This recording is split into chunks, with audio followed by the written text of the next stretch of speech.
Hello, everybody. This is Salil Tripathi from the Institute for Human Rights and Business, and I'm here in London today with Lazarus Tamana, who's a European coordinator for MOSOP. Now, MOSOP, for those of us who have worked on business and human rights for a long time, would immediately recognize as a movement of the survival of the Ogoni people. Ogoni is a region, of course, in the Niger Delta, and that's where the pivotal, epoch making, and historic struggle of the Ogoni people against oil companies, in particular Shell, started way back in the 1990s. Lazar, of course, you've been involved with that struggle for a long time. So, for those of us who are new to the story, can you briefly describe what was the genesis of it and where we are today? And then we'll talk about the specific case. The genesis of the movement for the survival of the Ogoni people, which started in 1990, was an agitation for a clean environment of the Ogoni and of the Niger Delta. Ken Saro-Wiwa, who was our first president, organized the Ogoni people in 1990 to form the movement for the survival of the Ogoni people, to fight the oil companies for environment that they have destroyed, and also to fight the Nigerian government for human rights abuses. As you know, we have been extremely very successful in the sense that we have been able to raise the issue internationally and made it an international issue that other communities, other people have actually learned from what we have done. And we are still continuing our fight till today. Yeah, of course, Saro-Wiwa's story is very tragic for those of us who are familiar with it, of course. But he was arrested on trumped-up charges, and with other Ogoni elders, 9 of them, they were executed in 1995. On basically, it was a fake trial, lacking international rules and not following any procedures. From there, you have continued, you meaning the MOSOP itself, has continued to fight for justice. Can you tell us about the recent judgment that has come out about the compensation for pollution that has occurred in the Niger Delta, in the Ogoni land? Yes. Unfortunately, in 1995, with the help of Shell and the Nigerian government, 9 Ogoni people were hanged with Ken Saro-Wiwa, which was a tragic situation for us. Now, recently, as early as 2014, we won a case against Shell in the London court. In 2008, there was a massive oil spill in a community called Bodo in Ogoni land. And also in 2009, there was another massive oil spill on the transatlantic pipeline ferrying oil to Bonny Island for export. These pipes were ruptured and exploded and leaked several thousands of barrels into the Ogoni Creek. The Bodo community fortunately contacted Lide & Co.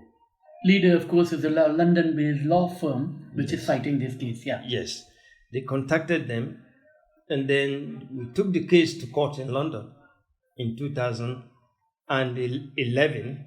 On the 20th of June 2014, Shell was found guilty for devastating the Ogoni environment with those 2 massive oil spills. Now, compensation that they paid to the community was £55 million.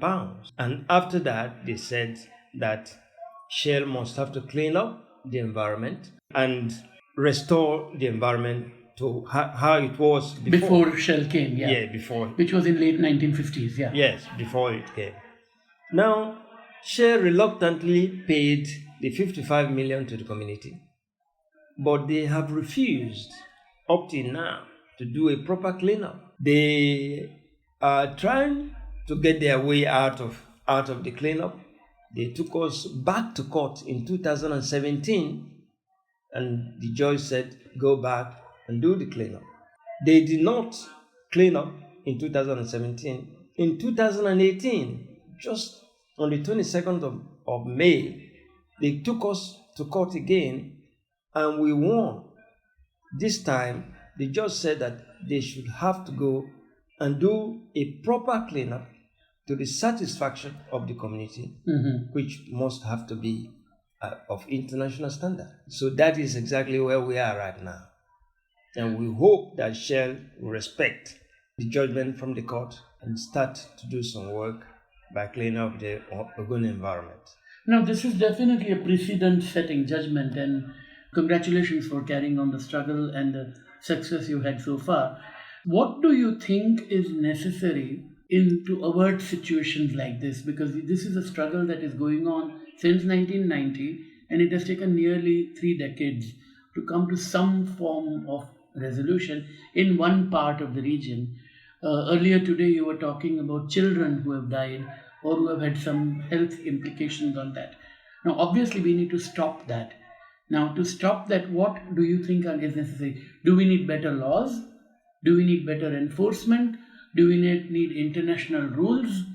Do we need some kind of a binding international treaty? What are the kind of remedies that do you see that can work in this regard? It is a little bit complicated because the oil companies are not prepared to spend money. They are prepared to devastate the environment, but not to take responsibility of it at all. And that is why these sort of things are happening. And if we allow them to come up with voluntary codes, nothing will happen because Shell does not even follow their own internal procedures and processes and standards and that. So that has never worked, and that is not going to work for us.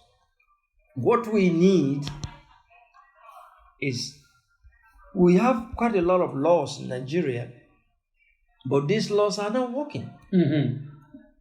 Shell does not respect local laws of Nigeria. They have never respected it. You know, they flare gas, they pollute the environment, and there are no consequences. So we have not been able to hold them to account in Nigeria. We need international standard being set, which must be able to hold these oil companies to account. In fact, litigation outside Nigeria so far has only been what has been able to hold Shell to account. Apart from that, nothing has been able to influence Shell to stop the bad practices that they are doing in our communities and in our society today in Nigeria. Now, this is the final question, but my understanding of the Niger Delta and the companies that operated there is that while the multinational company is the primary operator, the majority stake is owned by the NNPC, the Nigerian National Petroleum Company. Are there ways to hold the Nigerian company to account? Because if they are the majority holder of a project, they should also bear some responsibility. Shell is the technical partner. Right. A joint stock company with NNPC. Correct. So they are those who are operating the pipelines. They are those who are doing all the technical work as far as these things are concerned. So if you are responsible for safety, if you are responsible for those standards, you must be able to do those things. If you cannot do it, then you know you cannot do it. However, the Nigerian government must have a role to play as far as these things we are talking about is concerned. The enforcement, Yes, they must be able to enforce these rules. They gave mining lease to Shell, and they must conform with the Nigerian laws and respect the laws. If they are not doing that, there must be a way whereby they should be held responsible or accountable for those activities. Because the local communities like the Ogoni people who are helpless cannot hold Shell to account. And Nigerian government, Ogoni people are their responsibility. Yet, we have not been able to be protected by the government because the way Shell operate, they are even bigger than the Nigerian government. They are above the law in Nigeria. They do whatever they like.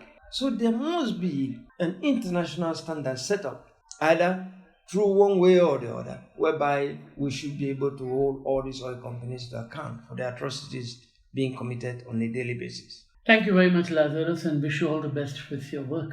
Thanks a lot.